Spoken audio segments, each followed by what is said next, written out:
Hi, welcome to The Mindset. I'm Christopher Feltner, training architect with Ukeru Systems.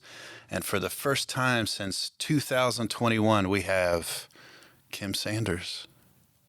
I'm Kim Sanders. I'm the president of Ukeru and one of the chief operating officers at Grafton. So, Kim, it's been a while since we've done this, quite a while, and a lot's changed since then. So, one thing let's start out talking about is Ukeru, the origins, right? So, without going too much into the whole story, like what was the purpose of Ukeru in the beginning?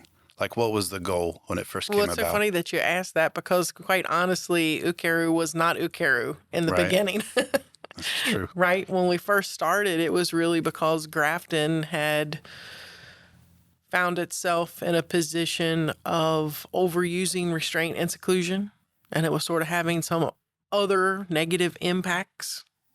And so we really just had to do something so Grafton could sort of survive and thrive. Right. So what was the original, in the actual creating it, like doing it, what was the initial steps or ideas that came about? Really, when we first started even thinking about it, it was so simple. It was number one, how do we keep our staff safe? Because our workers' comp injuries were just off the charts. We had lost our workers' comp private insurance at one point. It was very costly for the organization. But then, honestly, probably what was even more negatively impactful was what it did to our staff's morale and their spirit because so many people were hurt. Did you find it hard when you were first trying to promote this at Grafton to get people to even believe it or accept it and try it? I feel like when this first sort of was discussed, even myself, the way it was first discussed was basically just a committee looking at how in the world can we minimize the use of restraint. Right. And even during that committee, which had been a committee and then a task force for like 5 years, Yeah. and I was on that. We were just stuck. We were just, so I didn't even really believe that it was possible in the beginning. Yeah. So once you got it going, what were some of the learnings in the beginning? Like, what were some of the things that were tried initially and we realized, well, that needs tweaking, or we can do this better, or maybe we don't need to do this? Like, what were some of those initial Well, I learnings? think some of the first thinking was, do we need a different restraint system? I mean, honestly, that's the group was even talking about, like, maybe it's like the restraints that we're using aren't good enough, and that's not, keeping our staff safe. And so there was a lot of discussion around, do we need to just switch systems? Because we had used the same system for, back then it was probably like going on 20 years. Yeah. And so those were the first thoughts. And I think that the more we looked into other systems, to be honest, they all had a lot of the same positives, like a lot of great de-escalation. But when then your words and de-escalation doesn't work, Right. restrain. And then when you went to the restraints, they all just sort of felt similar. Yeah, it's like, we're going to try to be nice, and then, blew it. We couldn't talk to you, so now we put hands on you. Right. Type of deal. Right. And so we just felt like we needed something different because it looked so similar to what we were already doing, and that sure wasn't working. So when this first started implementing at Grafton, what were the first signs of hope? Like, what were some of the first positive changes that you saw? Well, number one, I think that when we came up with this idea of blocking in a defensive manner to keep people safe, and then we, started talking about comfort versus control and what that actually means, and we started talking about just general kindness and working through issues. One of the first things that started happening was that people wanted it. I mean, to me, that was hope, right at the beginning, because I had myself convinced, people were going to just run us out of town, or if everyone was going to quit, there'd be this mass exodus, and that people were going to be so upset. But No, people wanted it. There was very little resistance. There was some, Yeah. but nothing like we had thought it would be. Wow. Now, obviously, over time, you see the reduction, restraint, seclusion, those types of things. Outside of, because I feel like there's a lot of focus in that, right? On we need to reduce our number of restraints and seclusion. Legislation saying the same thing. You need to reduce restraint, seclusion. But I think what gets missed a lot of times is when you do that and you do it correctly, the other side effect benefits that happen. Mm-hmm. So what were some of those benefits that you saw happen by doing the right thing? Yeah. So, I mean, of course, number one, when you do those types of things, what you see people feeling safer. Mm-hmm. And then not only just feeling, but actually safer. Like, Yeah. you know, our data was Yeah. telling us that people are actually getting hurt less. Yeah. And people, I mean, staff, but also the kids and the clients that we were working with. So, like, Yeah. that happened, but then there were a ton of other things. So we saw just in general our staff turnover Mm-hmm. start to dip. We saw the general morale and spirit of our staff start to go up. We saw people start collaborating and working together more, sort of like breaking down those silos that sometimes happen when people are frustrated. Absolutely. Yeah, and I mean, like, of course, we weren't expecting it, but then we started calculating the savings. Like, we started saving a lot of money, which was sort of like a nice, unexpected, Right. and not planned for Yeah, that's always result. nice. Yeah, that was a good surprise. Good surprise. Right. So did this at Grafton, right? Success at Grafton. What made Ukeru decide to go on the road? It was so crazy because we did it at Grafton and it was working and working really well. And then I was at a meeting and a gentleman approached me about writing a paper. And he had a connection with a professor at City University in New York. Yeah.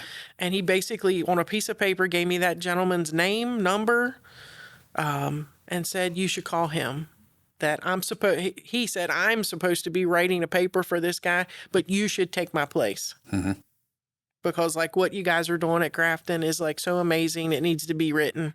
Mm-hmm. And so I contacted that professor and he helped me to write the first paper that landed in a peer-reviewed journal. Mm-hmm. And it was crazy. I mean, I've heard before, like if you can get something published, the phone starts ringing, but it was like real. Like the phone started ringing. And honestly, when it first started ringing, it was the senior practitioner's office from Australia, from Victoria, Australia, which was like mind blowing. Like of all places, right? I didn't even know. Like, do these phones even let people call from Australia? You know, right. It was like mind blowing. Yeah, and so that's just sort of started it, and then really, truly, word of mouth. It just sort of went crazy. So how long did you spend doing this training in Australia? Yeah, we were over in Australia about 4 years. Yeah, and it's so funny because people often ask like about Australia. Mm-hmm. Hey, Christopher, you were there too. Like, you know, when we were first doing this in Australia, it doesn't look anything like what it looks like today. Like nothing like it looks today. I mean, I feel like it was sort of at its infancy stages, and we were doing much more just talking and creating awareness that there's another way. But the actual training was not in a formal format like it is now. Yeah, it definitely wasn't as solid. Definitely. But the crazy thing is it was still working. It was totally working. I mean, even the version that went to Australia wasn't the version that started working even at Grafton. Right. You know, that's the wild thing about it. I know. Think about that. I mean, because again, you know, you came in on that, and I know you were probably like, what the heck is happening? Because literally we would have like a talk with staff, and we got the buy-in and sort of the enthusiasm going. And then we did like a 15, 20-minute training of how you can hold up a beanbag, a couch cushion, a pillow, and while you're backing up. It was sort of like that simple. You know, super slow, super short. Yeah. Yeah. I remember. Yeah. And it does blow my mind that it worked. for a little bit anyway. It worked. Yeah. Yeah. Conceptually, there's a lot of pieces that worked well. As you know, like some of the materials we need to work with over time. And it just, as we got stronger with it, it became more effective, I feel like, for people. Right. So it's been 4 years back and forth Australia. Mm-hmm. Then there's a big focus that shifted back to strictly in the U.S. So what prompted kind of that thinking going in? Yeah, I think there was a couple things. I think number one, it was just the resources. And part of that is like the human resources to go back and forth to Australia. And those trips are long. They are long. Yeah. And I think we had a core group of people who were sort of going back and forth. And it was like tiring. I mean, it was just simply, I mean, Well, again, those you two know. straight weeks. Yeah, it was two straight weeks at a time. We too. went 2 weeks at a time. The hours to get over there and back, I mean, it just sort of wiped you out. Like once you got home, you were almost wiped out for 3 or 4 days. Well, the time difference is huge. Right. You know? Yeah. And so I think it also then got us thinking around that same time, there was all this media happening around the use of restraint and seclusion and the abuse of the use of restraint and seclusion in schools and behavioral health companies right here in the United States. And it was like, I mean, why are we not sort of taking care of our own house? Yeah. Like, you know, and that we just wanted to focus on like what good we could actually do here. So from when we first started doing this in the U.S. to where it is right now in this moment in 2023, what have been some of the changes, successes, challenges that you've noticed since we've been doing it over the past 3, 4, 5 years? Well, I think, again, there's a lot of external changes, right? Just the way, not only legislatively, but just as a society. You know, there's a lot of things have happened in the last 5 years. And I think that just in general, there's a couple of things. Like, number one, people's tolerance, especially through COVID, has seemed to lessen. So people are not as tolerant of each other in some regards. Right. I also think people are not as tolerant of what can be viewed as an injustice or an abuse or someone being treated poorly. And so I think a lot of that has driven the way schools and behavioral health companies, or even like people who employ people, like how they want to treat each other. Yeah. So I think that those external forces have really, like, people would say, well, how in the world does that have anything to do with Ukeru? But it's honestly falls in line with what we're trying to show people, right? That you don't just have to be a person that's necessarily in a crisis to want to be treated with comfort and want to be treated in a trauma-informed manner. So I think like all of that has really pushed us to where we are today. So there was a quote, and I think maybe you told me about this. You were having a conversation with someone. They said, the last thing the world needs is another crisis intervention system. What makes Ukeru not just another crisis intervention system? Well, I think immediately when people think of Ukeru, they think of the blue pads. And I think when you think of the blue pads, you think crisis intervention system.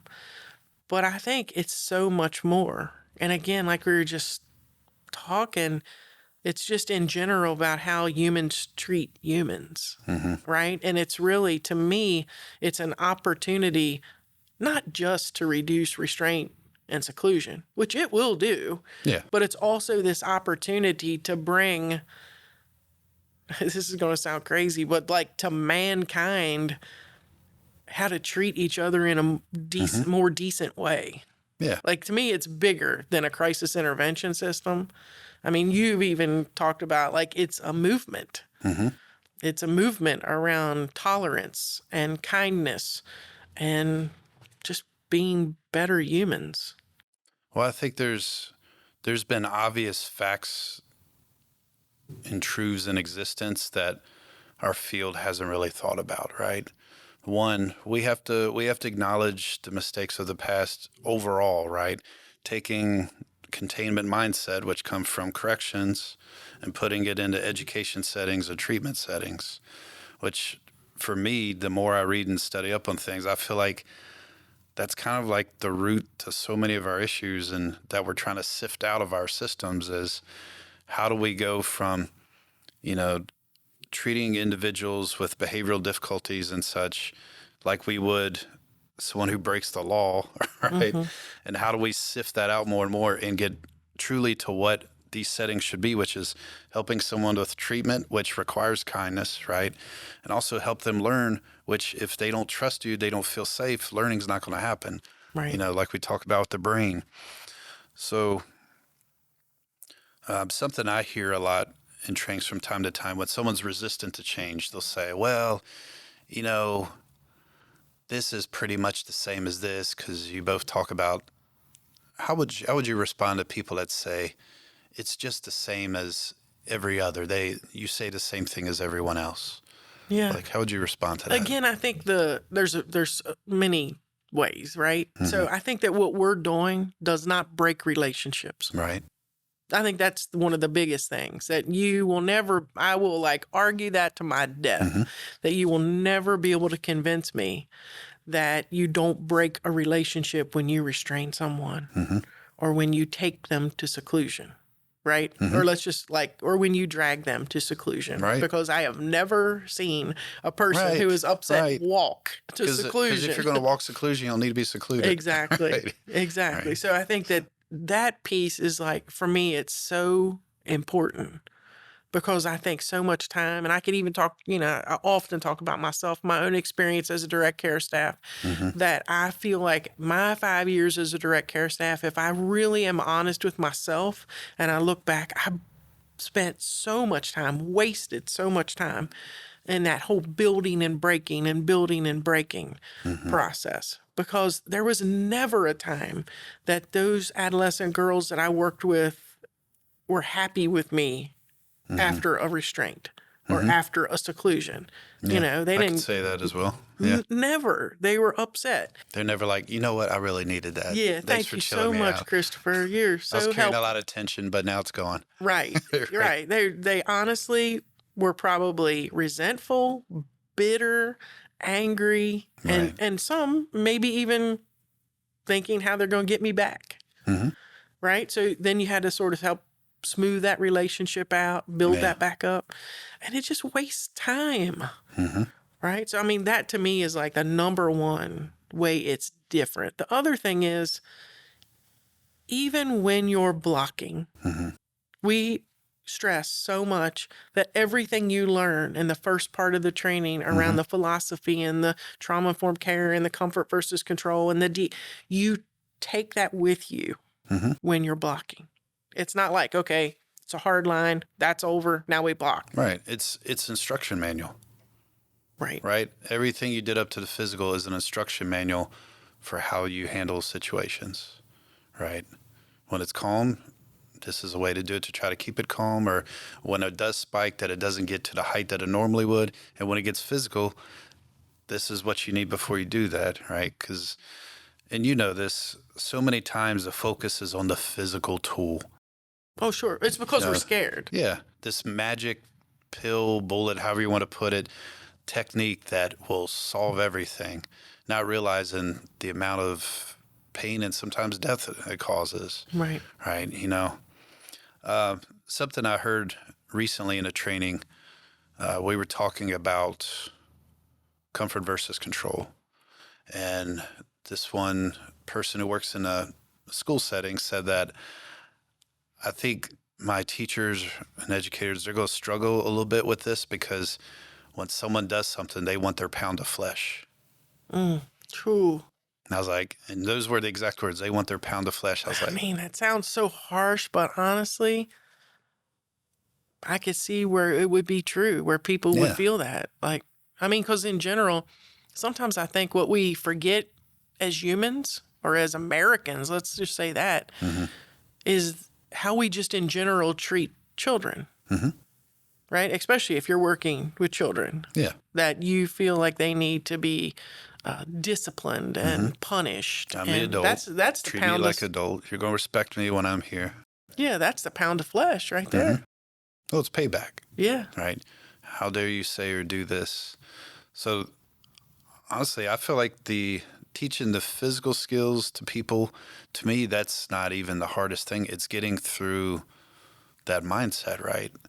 That they need to pay for what they said or did. What are some basic steps that someone could take to combat that with their staff? Well, I think for me personally, because if I'm going to be honest, I don't know about if I've ever thought a pound of flesh.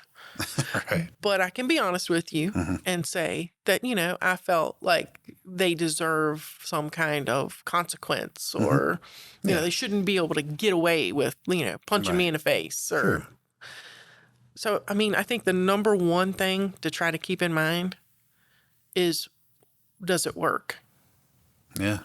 Because if I really think back about my own time as a direct care staff and those interactions with those young ladies that I worked with, if restraint, seclusion, consequences, if all that, the pound of flesh really worked, you'd only have to do it one or two times. Then you wouldn't see that behavior anymore because this worked. Well, then why is it there were some girls that I restrained and secluded for 5 years? Or that we're on restrictions and Right. But that you just do, you get stuck. You do. I love the whole quote of, when you know better, you can do better. Because if you don't know that there's something better, you get stuck in that and you just keep doing it over and over and over until you get some kind of awakening. Well, let's talk about that a little bit. When you know better, you do better, right? Because for years, the do better was, let's do a different version of the same thing. Let's try a new form of restraint, a new form of point system, level system, whatever it may be. One of the things that we've seen legislation-wise is, the big push. You need to come up with a plan to reduce your restraint use, your seclusion use, and all, but not really saying how, right? And the big thing that we try to do is promote, this is an alternative. This is a way that you can still deal with aggression, stay safe. But even when places know about the alternative, what do you think keeps people afraid of doing the alternative, to trying something different than what's always been done, even if what's always been done isn't working ultimately? What keeps people staying in that lane? How long you got? Because I think that there's so many things. How long do you have? Part 2 coming up. I think there's so many things that we could talk about, and each of them probably needs a little discussion. Yeah. Right? Because, I think sometimes it's just, you just can't visualize how something's going to work. Right. Right? Like, so you just stay in that stuck mode because you can't wrap your brain around it. Right? So there's just that. You feel you're going to be less safe. And then you convince yourself that this can't possibly work. So then I'm going to be less safe. In general, change is hard. What Period. any kind of change Right. is hard. So you have that factor, that people just get comfy doing the same thing. So doing something different is super hard. Gosh, you and I have talked about these before, right? What else? What are other ones you see? Finances, right? Sometimes Finances, yeah. even Right. if it's not true.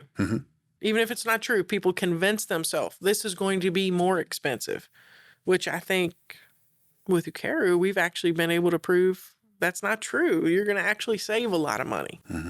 Or if you don't take a more abrasive approach, then things are going to go crazy. You're going to lose control. People are going to get more hurt. Right. We're just going to let them do whatever they want. Right. All that type of stuff. Right. And I like something that you said here, and you mentioned it earlier in your own experience of being nervous at first what would happen. Because one thing I've heard you talk about so many times in talking about the Grafton story is if you put every department, every function of an organization as a cog in a machine, the biggest one's leadership. And if that doesn't turn, nothing else is going to work. Mm-hmm. What could you say to leaders of schools, organizations that they really want to try something, but they're afraid of staff will quit, Right. this will happen? Like, what encouragement would you give to those to get that wheel turning? I think number one, it's always good to sort of take the temperature of people. So just talk to people, right? Because I feel like in the beginning, I had little conversations that started giving me more courage to then stand up in front of bigger groups of people and present something. But if you talk to people and you get a sense that they want it, then that boosts you up, and then it's so much easier to take that step. But I would say, what if you feel like everyone doesn't want it? Yeah. I still think that, especially when you talk about leadership, it's normally not just one person, right? You might have a CEO or a principal or a superintendent, but they typically have a leadership team. Yeah. If you can convince your leadership team that this is the way to go, then sometimes I think you just have to take that step with courage and do it. Yeah. And do it. And know that along the way, there's going to be some pain points. There's going to be times where people are not going to be excited, right? But it's your role to help them see it and to help inspire them. Sometimes you just got to take the step, take the leap. I wouldn't be willing to accept that not everybody's going to be happy with you. Right. Right.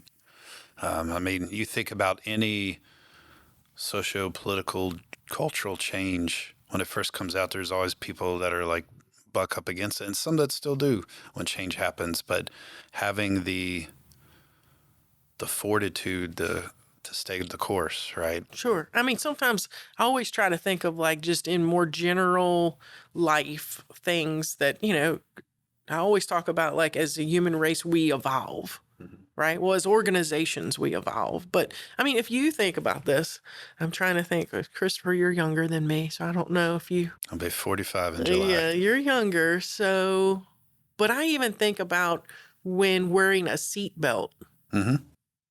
Like became a law. Yeah. Like it wasn't a choice. It was a law. Yep. And I even know like people in my own like friend circle and family that were like, I'll be darned if they're going to tell me I have to wear a seatbelt. That's my choice. And there's some things in life that aren't necessarily your choice. Or you know what? They're your choice, but then you might have to face what happens if you make a choice that's against a law, right? Like, yeah, you're right. You still do have a choice today.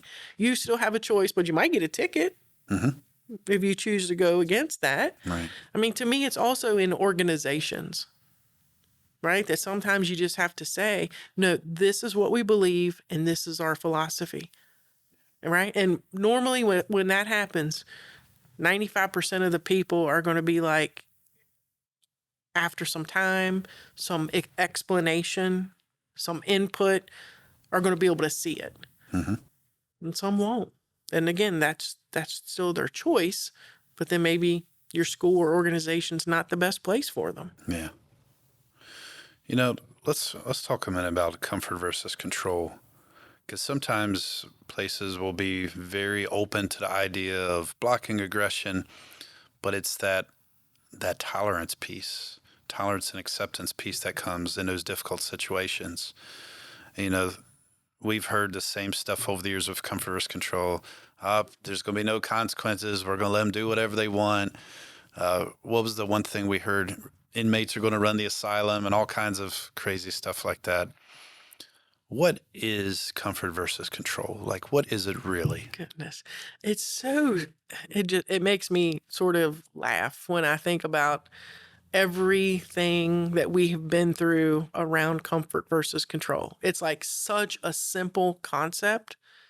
And sometimes I do feel that it gets used for whatever benefit people are looking for, or it's easy to be blamed for things. But when I go back to like when we first started talking about it, the idea behind it was so simple.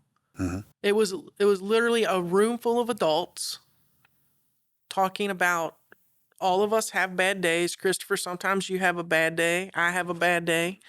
And what do we need when we're at our worst? And we all can come up with like things so quick that we need, right? Like for me, a nap, right? Right. Just be able to get outside and take a walk. Maybe music in my car on the way home, putting the top down on my little bug convertible. You know, I mean, we all have things that help us, right? And the discussion was around, so when I'm at my worst and I want these types of things, well, wait a minute. When the clients and the kids we're working with are at their worst, why do we think they want something different? Now, they might not be able to run out and get in their little bug convertible and put the top down. But if you talk to them when times are good and said, what would you like when you're having a struggle? They can tell you, right? Even if someone doesn't have typical language, people around them can make a list of the things that help them. You know them enough to know that. But then it got us thinking, then why in the world, when they're truly, let's say, at the top of the crisis, being aggressive, cannot reel themselves back in, we never offer those things to kids and clients. Never. But if a coworker was having a hard time, of course. Do you need a break? Would you like to go for a walk with me? But why weren't we doing that with kids and clients? And so it was just that simple, right? It didn't mean you get whatever you want whenever you want it, right? Which is crazy. Right, which it turns into. It doesn't mean that if you're, throwing rocks at a window that we just sit back and say, no, just let him do it. Here's another rock. Right. Like it never Right. meant that. And it never meant that there wasn't good limits, expectations, and structure. We all need that. Maybe that's one of the biggest challenges. I'm listening as you talk, is I don't think that, well, I can speak for our country's culture, right? We're not good at setting limits and expectations without being a hammer. Absolutely. We're not good with nuance. So I think that's a lot of the challenges. How do I be both firm with this, but also kind?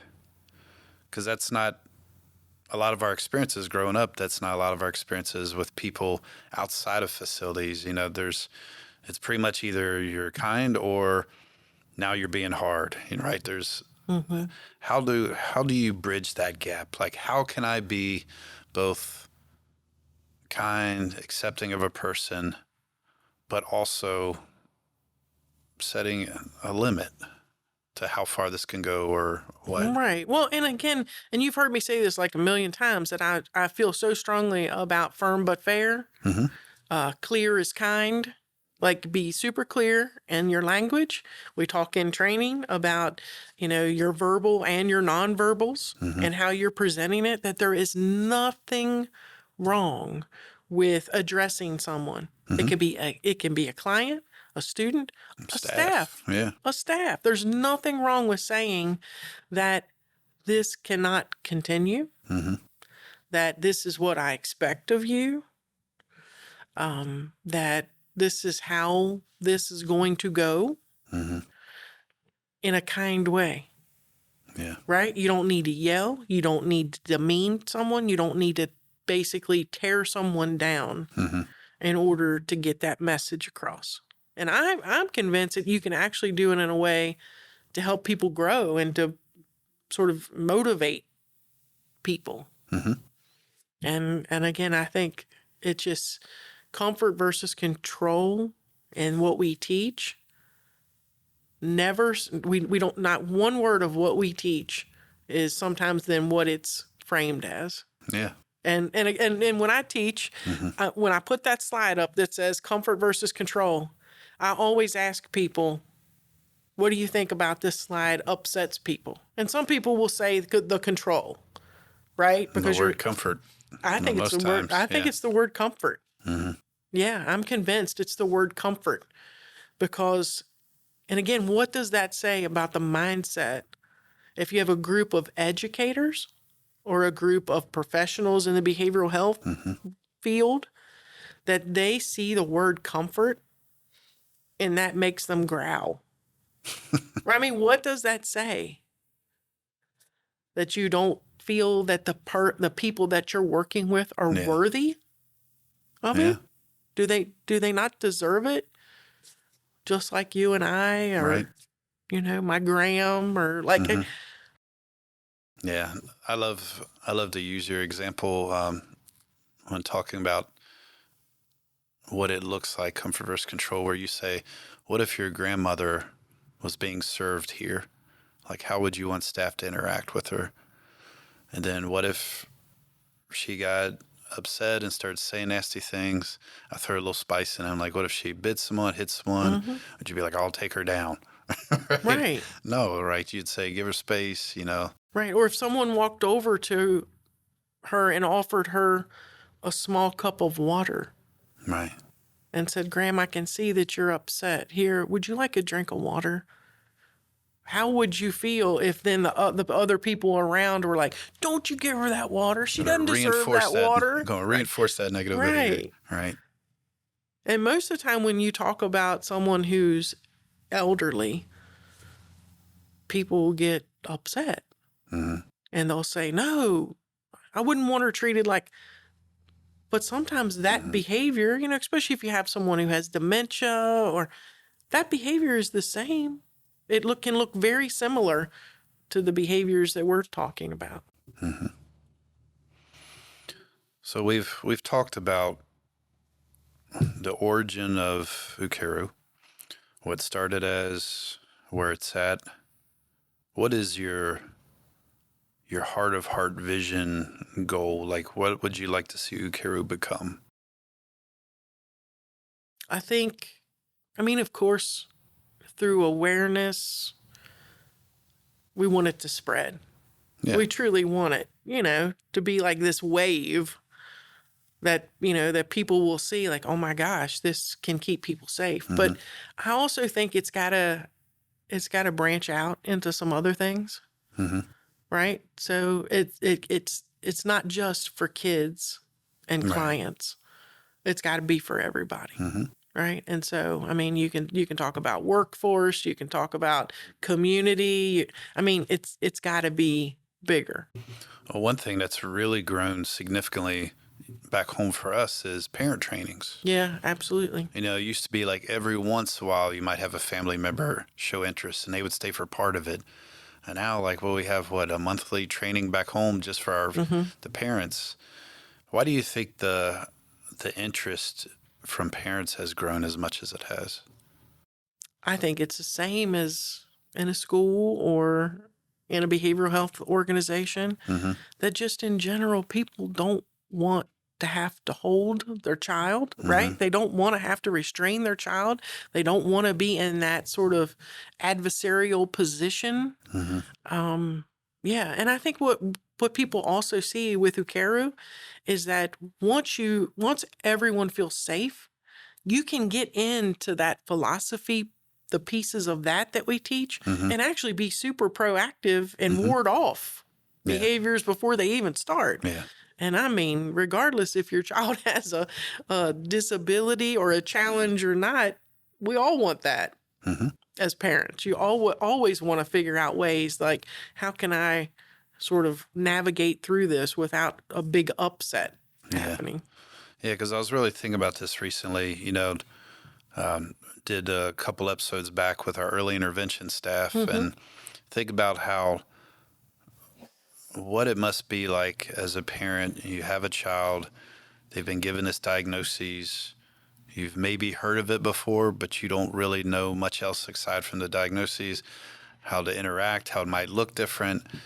And I think in some ways it helps Ukeru training helps folks learn about their child Hmm. and then their role in it and like what some of their biases may be. And, you know, it's, it makes sense to me that it's grown with parents, you know, Yeah. because not enough training is provided for families, you Yeah. know. In our field, we get trained to death on everything. You know, we've got our training, new hire come in, it's 8 full days, some do 2 weeks, some do 3 weeks. But if you're outside of our field, like there's people that we serve that are out in the community, but folks don't have the knowledge or Hmm. background in any of Right. that stuff. You So, know, in all my years at Crafton, I always think, if I just take a second and think about it, I have not seen parents who want their child to be in residential treatment, hmm, or want their child to be in a special school, or want their child to be in a special, right? It's, they want good things for their hmm, kids, and they want their family to be sort of calm hmm, and not have, to go through the crisis and the yeah, chaos. And many of those families are so wonderful and have tried so hard for so long. hmm, And, they just want help. They want support and help. yeah. All right. Well, thank you for joining us. Thank you, Kim, for making time here to talk. It's been a while since we've been able to sit down and do this together. Yeah, especially in person. We Right. did some like Zoom stuff. So it's good. And if you've been paying attention the last 3 episodes, I feel like each of the last 3 episodes, the format has looked a little different. We're still playing with some things. So give us some feedback, comment, let us know what you think, drop a line to us, and we'll talk to you soon.